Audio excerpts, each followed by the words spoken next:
હે પ્રભુ, તમારા જેવા સત્યના આશ્રયને છોડીને હું ક્યાં જઈશ? તમારાથી હવે તમારા યોગ્ય સ્થળે જાઓ અને સુખેથી તમારું જીવન નિર્વહન કરો. એટલે બધી સ્ત્રીઓએ કીધું કે હવે અમે ક્યાંય કોઈ લોકમાં જશું, કોઈ નગરમાં જશું, કોઈ ગામમાં જશું, તમારો સ્વીકાર કોણ કરશે? હે પ્રભુ, તમે અમારો સ્વીકાર કરો. અને ભગવાને એ સ્ત્રીઓને ભૌમાસુરના દુઃખમાંથી મુક્ત કરી અને સ્ત્રીઓએ વિનંતી કરી કે તમે જો તમને સ્વીકારવા નહોતા તો આ ભૌમાસુરના બંધનમાંથી અમને મુક્ત શું કામ કરી? કમસે કમ અહીંયા દુઃખમાં હતી તો ભગવાનના સ્મરણમાં અંતે કદાચ મરી જાત ભૌમાસુરના બંદીખાનામાં, તો છેવટે અમારાથી તારું નામ તો લેવાત. પણ હવે આમ મુક્ત કરીને જો અમને છોડી દેશો તમે, તો આ સહજ સંસારની માયામાં અમારાથી તમારું ભજન નહીં થાય. માટે તમે અમારો સ્વીકાર કરો. અને ભગવાન એ સ્ત્રીઓનો સ્વીકાર કરે છે. 16,100 સ્ત્રીઓનો સ્વીકાર કરે છે ભગવાન. પણ આ લીલાથી કોઈ દિવસ એવું અનુકરણ ન કરવું કે આપણે આવું કરીએ. આવા ધંધા આપણે કોઈ દિવસ કરવા નહીં. આ લીલા સાંભળવા માટે છે. અને એ સંતપ્ત સ્ત્રીઓ હતી, સ્ત્રીઓને આશરો ભગવાન આપી શકે. કારણ કે ભગવાન માટે તો કોઈ સ્ત્રી પુરુષનો ભેદ છે જ નહીં. એટલા માટે પરમાત્મા કરી શકે, આપણાથી ન કરે. આવા કામ આપણે અત્યારે દોડ લાગી છે. થોડા રૂપિયા આવે એટલે માણસ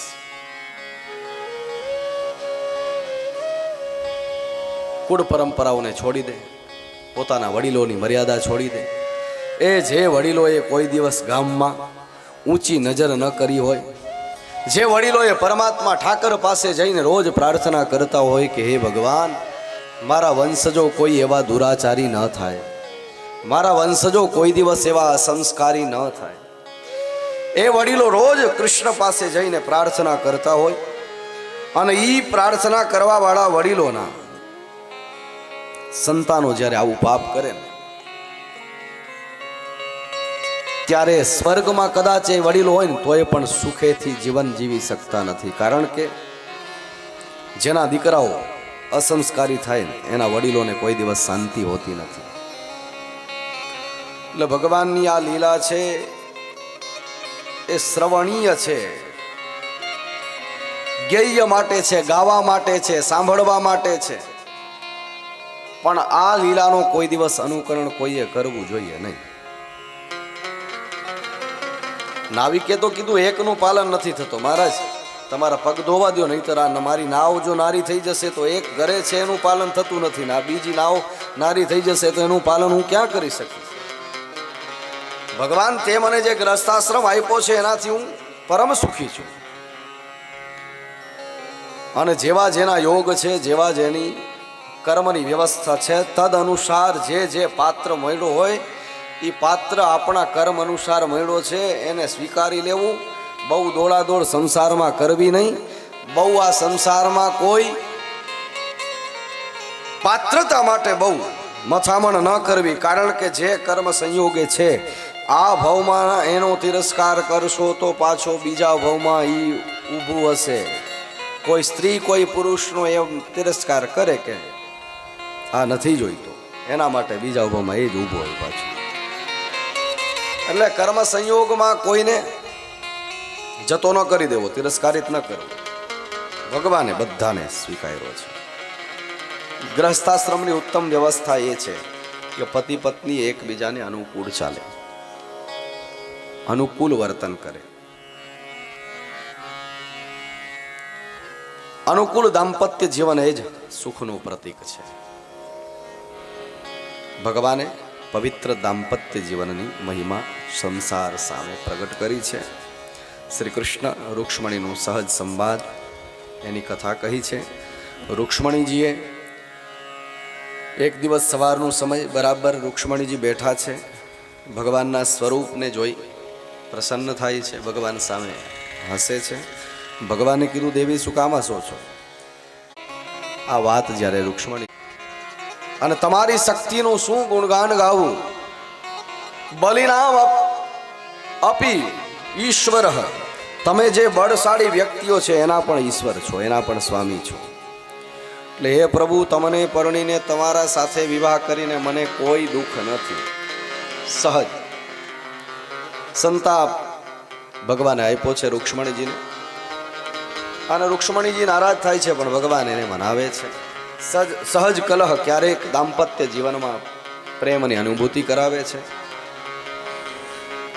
દાંપત્ય જીવનમાં હળવો ઝઘડો હોવો જોઈએ, પણ જેવા તેવા ઝઘડા ન કરવા. પછી ઘણા લાંબા સમય સુધી આપણે બોલીએ નહીં એકબીજાથી, અને છેલ્લે પછી કાગળ લખવાનો વારો આવે ત્યાં લગી બહુ ખેંચવો નહીં પછી, કેમ કે એ આપણો કામ નથી. અને કાગળ લખ્યા પછી બીજો કાગળ મળશે એની ગેરંટી નથી હોતી, એટલે કાગળ લખવામાં બહુ ઉતાવળ ન કરવી. પણ ઘણા દાંપત્ય જીવનમાં હળવો કંકાસ થાય છે, આપણને અનુભૂતિ થઈ જાય, આપણને પસ્તાવો થાય. એ ગ્રસ્તાશ્રમનો પ્રેમ છે. સવારના આપણી વચ્ચે કોઈક વાતમાં અણબનાવો થાય અને સાંજના આપણે આપણા કામેથી પાછા આવતા હોઈએ ત્યારે માણસને એમ થાય કે આખો દિવસ બાળકોનું પાલન કરે છે, પોષણ કરે છે, એ વાડીમાં કેટલો કામ હોય, પશુઓનું કેટલો કામ હોય, એ કોઈ દિવસ ન તીર્થમાં જાય, ન કોઈ દિવસ કોઈ ફિલ્મ જોવા જાય, ન ક્યાં બગીચામાં ફરવા જાય, આખો દિવસ પશુઓનું પાલન કરે, આખો દિવસ ખેતી કરે, આખો દિવસ કામ કરે. મને તો મન થાય તો ટિકિટ કઢાવીને તરત અડધા કલાકમાં મુંબઈ, અડધા કલાકમાં દિલ્હી, અડધા કલાકમાં આખા ભારતને ફરીને પાછો આવી જાઉં. હું તો બધી જગ્યાએ ફરું, પણ આ પાત્રે મારા માટે કેટલો બધો ત્યાગ કર્યો છે. આવી ભાવના જીવનમાં આવી જશે ને ત્યારે દાંપત્ય જીવન પવિત્ર રહેશે, સુખી રહેશે. આવી ભાવના જીવનમાં થવી જોઈએ. પણ ઘણીવાર પછી ઘણા બધા કંકાસો વધી જાય છે. એક તો દાંપત્ય જીવનમાં સહજ રીતે હળવો ઝઘડો થયો, અને ઝઘડો થયો સવારના સમયમાં ચાય માટે માથાકૂટ થઈ. તે ઘરથી કાંઈ શીખીને આવી નથી, તને કાંઈ બનાવતા નથી આવડતો, એવી બધી વાતો કરી પતિ. પણ સામે બાઈએ કીધું કે તમને ક્યાં મેં આમંત્રણ આપ્યો હતો કે તમે આવો અહીંયા? આવડી મોટી જાન લઈને આવ્યા હતા. તે દી તો તમે ઘોડા ઉપર બહુ નાચતા હતા. આજે એ દિવસો યાદ નથી આવતા તમને? મેં ક્યાં આમંત્રણ આપ્યો હતો? તમને પત્ર લખ્યો હતો? ના. પણ તને કાંઈ બનાવતા આવડતું નથી, તારા પરિવારે તને કાંઈ શીખવ્યું નથી. હળવો ઝઘડો થયો, બોલતા બંધ થયા. માણસ સ્નાનાદિ કર્મ કરી ભગવાનની પૂજા કરવા માટે બેઠો છે. આરતી કરતો જાય, અને આરતીમાં પછી કર્પૂર ગૌરમ કરુણાવતારમ સંસાર સારમ ભુજગેન્દ્રહારમ સદા વસંતમ હૃદયારવિંદે ભવમ ભવાની સહિતમ. હવે આરતી ઉતારતો ઉતારતો આમ ફરે છે, અને બાજુમાં દીવો પડ્યો છે. દીવો ધોતિયામાં સ્પર્શી જાય છે. પૂજામાં જે ધોતી પહેરેલી હતી ધોતિયામાં દીવાનો સ્પર્શ થયો, અને દીવાનો સ્પર્શ થયો. આ સામેથી ભવાની જોવે છે માતાજી કે મારા પતિનું ધોતિયો સળગે છે, પણ કેવું કેમ હવે આવે? સવારના હમણાં 2 કલાક પહેલા તો અબોલા થયા છે. એટલે એણે રસોડામાંથી બૂમ પાડ્યું કે કોઈકના બાપના ધોતિયા દખે એમાં મારા બાપને શું, એમ આપણા બાપને શું? એટલે ત્યાંથી બૂમ પાડી, પાછું બોલાવે નહીં કોઈ રીતે. આવા બધા હળવા ઝઘડા. ઓલા ભાઈએ, અરે પણ તને સીધી રીતે ન કહેવાય, આટલો બધો ધોતિયો મારો સળગી ગયો ત્યાં સુધી તું કહેતી નથી. પણ કેમ કહું? તમે કેટલો બધો ડખો કર્યો તો સવારના ખાલી ચાય જેવી વસ્તુ માટે, પણ સહજ કંકાસ જીવનમાં હોવું જોઈએ. પણ એટલો બધો કંકાસ ન કરવો જેનાથી આપણું દાંપત્ય જીવન અશાંત બને. ભગવાન રૂક્ષ્મણીજીને પુનઃ મનાવે છે. નારદજી આ લીલાને જોવા માટે આવ્યા છે એની કથા કહે છે. ઉદ્ધવજીને સમાચાર લેવા માટે મૂકે છે એની કથા કહે છે. ઉદ્ધવજી વ્રજભૂમિમાં આવે છે અને વ્રજભૂમિમાં સમાચાર લઈએ છે, એની કથા કહે છે. ભગવાન 63મા અધ્યાયમાં એક દિવસ સંત પ્રકૃતિથી બેઠા છે. ઉદ્ધવ બાજુમાં આવીને પ્રશ્ન કરે છે, પ્રભુ શું કામ દુઃખી છો? એણે કીધું, તમને કાંઈ સાંભળે છે, યાદ આવે છે? કાંઈ નહીં. ઉદ્ધવ જવા દે, કોઈ વાત નથી. ભગવાનને અહીંયા બધું જ મળ્યું છે, પણ માતૃત્વનું પ્રેમ જે યશોદાથી મળ્યો હતો એ પ્રેમ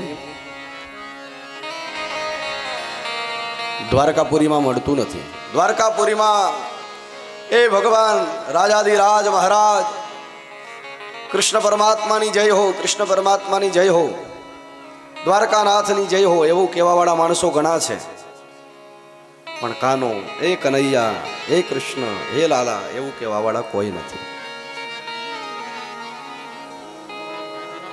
અહીંયા ઘણું બધું વૈભવ છે. શું શું છે? સોના રૂપાના અહીં વાસણ મજાના, પણ કાંસાની તાહડી મારી રહી ગઈ ગોકુળમાં. નંદલાલાને માતા યશોદાજી સાંભળે, મમતાની મૂર્તિ મારી રહી ગઈ ગોકુળમાં. નંદ બાબાને માતા યશોદાજી સાંભળે, મમતાની મારી રહી ગઈ ગોકુળમાં. નંદના લાલાને માતા યશોદાજી સાંભળે, મમતાની મૂર્તિ મારી રહી ગઈ ગોકુળમાં. નંદ બાબાને માતા યશોદાજી સાંભળે, મમતાની મૂર્તિ મારી રહી ગઈ ગોકુળમાં.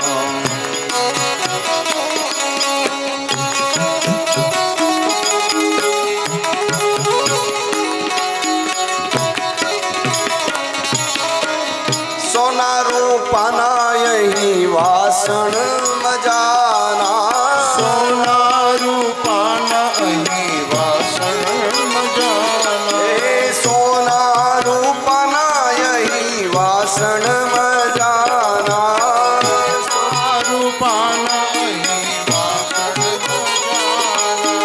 કાંસાની થાળી મારી રહી ગઈ ગોકુળમાં. કાંસાની થાળી મારી રહી ગઈ ગોકુળમાં. કાંસાની થાળી મારી રહી ગઈ ગોકુળમાં. કાંસાની થાળી મારી રહી ગઈ ગોકુળમાં. નંદ રે લાલાને માતા યશોદાજી સાંભળે, મમતાની મૂર્તિ મારી રહી ગઈ ગોકુળમાં. નંદ બાબાની માતા યશોદાજી સાંભળે, મમતાની મૂર્તિ મારી રહી ગઈ ગોકુળમાં.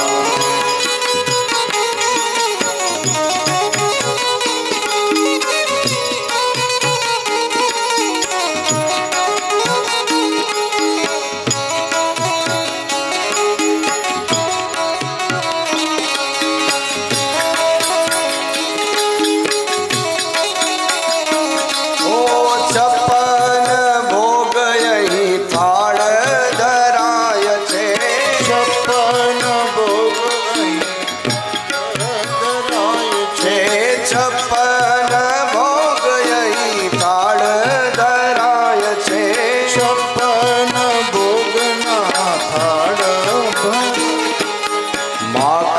ને મિશ્રી મારી રહી ગઈ ગોકુળમાં. માખણ ને મિશ્રી મારી રહી ગઈ ગોકુળમાં. માખણ ને મિશ્રી મારી રહી ગઈ ગોકુળમાં. માખણ ને મિશ્રી મારી રહી ગઈ ગોકુળમાં. નંદલાલા ને માતા યશોદાજી સાંભળે મમતાની મૂર્તિ મારી રહી ગઈ ગોકુળમાં. મમતાની મૂર્તિ મારી રહી ગઈ ગોકુળમાં. મમતાની મૂર્તિ મારી રહી ગઈ ગોકુળમાં. પરાત્પર બ્રહ્મની એ સ્થિતિ બની છે કે આજ માં યશોદા યાદ આવે છે. ઉદ્ધવજી સમાચાર લેવા માટે જાય. ગોપીઓનો વિરહ એની કથા કહી છે. સુખદેવજી પાંડવોના કાર્યને ભગવાન સંપન્ન કરે છે એની કથા કહે છે. અને પછી જ્યારે ભગવાનના એ ચરિત્રની સ્મૃતિ જ્યારે સુખદેવજીના હૃદયમાં આવી ત્યારે આંખ બંધ થઈ ગઈ છે. કૃષ્ણસ્યાસીત સખા કશ્ચિત બ્રાહ્મણો બ્રહ્મવિત્તમ વિરક્ત ઇન્દ્રિયાર્થેષુ પ્રશાંતાત્મા જીતેન્દ્રિય. સુખદેવજી કહે છે, રાજા, ભગવાન શ્રી કૃષ્ણના એક મિત્ર હતા એની કથા તને કહું. સુદામાનું જીવન ચરિત્ર કહ્યું છે. કૃષ્ણસ્યાસીત સખા કશ્ચિત. સુદામો એ આધ્યાત્મ ભાવથી ખૂબ સમૃદ્ધ છે, પણ ભૌતિક ભાવથી બહુ ગરીબ છે. એની પાસે કોઈ દ્રવ્યો નથી. સુશીલા પણ છતાં પવિત્ર ગ્રસ્તાશ્રમ છે. દાંપત્ય જીવન ખૂબ સુખી છે. સમજણપૂર્વક જે સંસારના પદાર્થોમાં મોહ હટાવીને જે પરમાત્મા સાથે પોતાનું મન બાંધે છે એનો દાંપત્ય જીવન સુખી હોય છે. કોઈ પણ પ્રકારની સંપત્તિ નથી, પણ સુશીલા છતાં પણ પતિવ્રતા છે. પતિવ્રતા પતિમ પ્રાહ મ્લાયતા વદનેન સા દરિદ્રાસીતમાનાનાં વેપમાના વિગમ્ય ચ. કોઈ પણ પ્રકારનો ખાવા માટે દ્રવ્ય નથી, છતાં પણ સુશીલા કોઈ દિવસ પતિના નિયમ પ્રમાણે કોઈ દિવસ કોઈ પાસેથી માંગતા નથી. સુદામાને દારિદ્રપણો છે, પણ કોઈ દિવસ કોઈ પાસે માંગવું નહીં. યાચના કોઈ પાસે કરતા નથી. અને એ સુદામાજી એક પરિસ્થિતિ તો એવી આવી કે ચૂલા ઉપર અન્ન રંધાતો પણ બંધ થઈ ગયો સુદામાના ઘરમાં. દાણો એક અનાજનું છે નહીં ઘરમાં. અને સુશીલાજી પ્રાર્થના કરે છે, મહારાજ કાંઈક કર્મકાંડ કરો, કાંઈક પૂજા પાઠ કરો ને કાંઈક ધન લઈ આવો, એનાથી આપણા સંતાનોને કાંઈક અનાજ મળે. પણ સુદામાએ કહી દીધું કે સકામ કર્મ હું કોઈ દિવસ કરીશ નહીં. હું ભગવાન પાસે માંગવા નહીં જાઉં.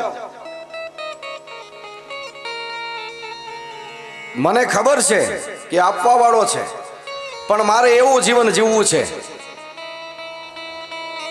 કે મારે પરમાત્મા પાસેથી પણ કંઈ માંગવું નથી. અને સુદામાના જીવનની કથા એટલી બધી અદ્ભુત છે. બ્રાહ્મણો બ્રહ્મ વિત્તમ, બ્રહ્મ વિદ્યા એટલી બધી છે અને એ જ એનો સાચો ધન છે. બ્રાહ્મણનો સાચો ધન બ્રહ્મ વિદ્યા જ હોય. સંપત્તિ એ બ્રહ્મ વિદ્યાની જ હોય અને એ જ બ્રાહ્મણ ધનવાન છે. કેવો છે સુદામો? વિરક્ત છે. ઇન્દ્રિયોથી નિરંતર પરમાત્માનું સેવન કરે છે, આંખથી પરમાત્માનું દર્શન કરે, શબ્દો ભગવાનના સાંભળે, ભગવાનના ચરણોનું સ્પર્શ કરે, સુવાસ એ સારા કર્મની સુવાસ લે અને નિરંતર પરમાત્માનું ગુણાનુવાદ ગાય. ભગવાનનો પ્રસાદ મળે તો જમી લે, નહીંતર કાંઈ જમતા નથી. એક દિવસ સુશીલા રડી પડ્યા છે, સ્વામીનાથ 3 દિવસ થઈ ગયા. આપણા સંતાનો રોજ આખો દિવસ તો રમતમાં કાઢી નાખે, સાંજનું ટાણું થાય અને સાંજના કરગરે મારી પાસે કે માં કાંઈક અનાજ આપ, અમે દુખી છીએ, અમારી પાસે કાંઈ નથી, કાંઈ રમકડા રમવા માટે નથી, કોઈ દ્રવ્ય ખાવા માટે. અરે ક્યાંય સાકરનો કણકો નથી કે જેનાથી મોઢામાં નાખીને એનું પાણી આવે તો એનાથી કંઈક પેટમાં ટાઢક મળે, એવો કોઈ દ્રવ્ય નથી આપણા ઘરમાં. એટલે સુશીલા કહે કે આજે આપણી પાસે અનાજ આવ્યો છે, બેસો હમણાં જ હું અનાજ રાંધું છું. ચૂલો પ્રજ્વલિત કરે, અગ્નિ પ્રજ્વલિત કરીને એના ઉપર પાત્ર મૂકીને એમાં પાણી મૂકે અને અવનવા ભાવ કરે, ચમચાથી એને હલાવે ને પાછું વળી અગ્નિ કરે ને. છોકરાઓને એમ થાય કે માં કાંઈ ખાવાનું બનાવે છે, પણ 3 દિવસ થઈ ગયા, વ્યતીત થઈ ગયા, કાંઈ ખાવાનું મળ્યું નથી. સુશીલા પોતે તો દુખી છે, ઈ તો સહન થઈ જાય છે, પણ એના દીકરાઓ અનાજ માટે ટળવળે છે ને ઈ સહન થતું નથી. રાત્રિકાળ રાતના સમયમાં સુશીલાએ એટલું કીધું કે હવે તમને કાંઈ માંગવા જવું છે, તમને કાંઈ સત્કર્મ કરવું છે, નહીતર હું કાલથી માંગવા જઈશ. સુદામાએ કીધું કે તારે ક્યાંય જવાની જરૂર નથી, ભગવાન આપણને આપશે. સારા કામ કરો, કૃષ્ણ ભજન કરો. એ સુદામા સુશીલાજી કહે છે, મેં સાંભળ્યું છે દ્વારકામાં તમારા મિત્ર છે, રાજા છે, જાઓ ને એની પાસે. સુશીલા, હું એની પાસે જઈને માંગવા નહીં જાઉં, કાંઈ મારે કાંઈ માંગવું નથી. પણ સુશીલાએ હળવેકથી કીધું કે હું તમને ક્યાં કહું છું ત્યાં માંગવા જાઓ, તમારો મિત્ર છે, એ તમે સાંદીપની ઋષિના એ તેજસ્વી શિષ્ય છો બે, અને તમે સાથે ભણ્યા છો, એ તમારા મિત્ર છે, ખાલી એમને મળવા જાઓ. એ આટલા બધા દિવસથી તમે દુખી છો, જરા ત્યાં જાઓ તો મન ખુલ્લું થાય. સુશીલા આદેશ કરે છે, પણ સુદામાજી માનતા નથી. સુદામા પાસે પહેરવા માટે વસ્ત્રો પણ બીજા બદલાવી શકે એવી પરિસ્થિતિ નથી. સુશીલા પાસે કોઈ વસ્ત્રો નથી, એક જ વસ્ત્રમાંથી, એક જ સાડીના એટલા બધા થીગડા મારેલા છે કે એનામાંથી ખબર નથી પડતી કે એણે સાચો કલર કયો પહેર્યો છે. પત્ન્યાઃ પતિવ્રતાયાસ્તુ સખા પ્રિય ચિકીર્ષયા પ્રાપ્તો મામસ્ય દાસ્યામિ સંપદોર્મર્ત્ય દુર્લભઃ. હે શ્રી કૃષ્ણ તમારા મિત્ર છે, તમે જાઓ, અને હું પતિવ્રતા સ્ત્રી છું, પાતિવ્રત્ય ધર્મનું પાલન કરીશ, તમે જશો તોય. સુદામાજી સામે સુશીલાએ વિનંતી કરી છે, સુદામા જવા માટે તૈયાર થાય છે. પણ અહીંયા દ્વારકાપુરીમાં ભગવાન શ્રી કૃષ્ણ ધનવાન છે, સંપત્તિવાળા છે. સુદામાએ કીધું ત્યાં જઈશ અને એના દીકરાઓ મારી પાસે કાંઈ માંગશે તો હું એમને શું આપીશ. યાચિત્વા ચતુરાન મુષ્ટિ, 4 મુઠ્ઠી તાંદૂળ યાચના કરીને લઈ આવ્યા છે સુશીલાજી. અને એ જેવા તેવા પોતાના સાદલામાંથી થોડો કપડો તોડી અને એમાં બાંધી આપે છે, પોટલી બાંધી. અને સુદામાજી ધીમા ધીમા ચરણે નીકળે છે દ્વારિકા બાજુ. અને દ્વારકા બાજુ જ્યારે નીકળે છે, થાકેલી કાયા છે, શરીર ઉપર જેને યજ્ઞોપવિતનો પણ વજન લાગે છે એવો દુબળો પાતળો શરીર છે. અને એવા દુબળા શરીરમાં ધૈર્યતાથી પરમાત્માનું સ્મરણ કરતા કરતા નીકળ્યા છે. પણ હજી પોરબંદરના પાદરમાં પહોંચે ત્યાં તો થાકી ગયા, લાકડી મૂકીને થાકીને બેસી જાય છે. જાળવાનો ટેકો રહી આંખ બંધ થઈ ગઈ. ભગવાને ગરુડને આદેશ કર્યો, મારો મિત્ર આવે છે, મારો વિસામો આવે છે, જા ગરુડ એને લઈ આવ. અને કહેવાય છે કે ભગવાનના આદેશથી અહીંયા સુદામાની આંખ લાગી, અને સુદામાની આંખ લાગે એટલી વારમાં ગરુડજીએ એને ઉપાડી અને સીધો દ્વારકાના પાદરમાં મૂકી. એવો ને એવો ઝાડવો, આંખ ઉગડી, જોયું હું ક્યાં છું. આજુબાજુમાંથી પસાર થતા માણસોને પૂછે છે, આ સામે નગર દેખાય છે, કયો નગર છે?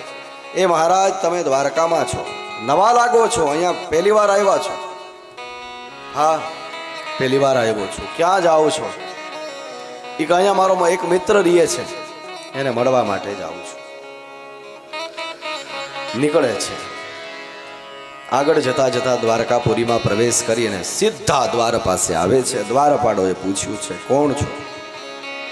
બ્રાહ્મણ છું, પોરબંદરથી આવું છું, કનૈયાને મળવા માટે આવ્યો છું, કાનાને મળવા માટે આવ્યો છું. કોણ કાનો? અહીંયા કોઈ કાનો નથી.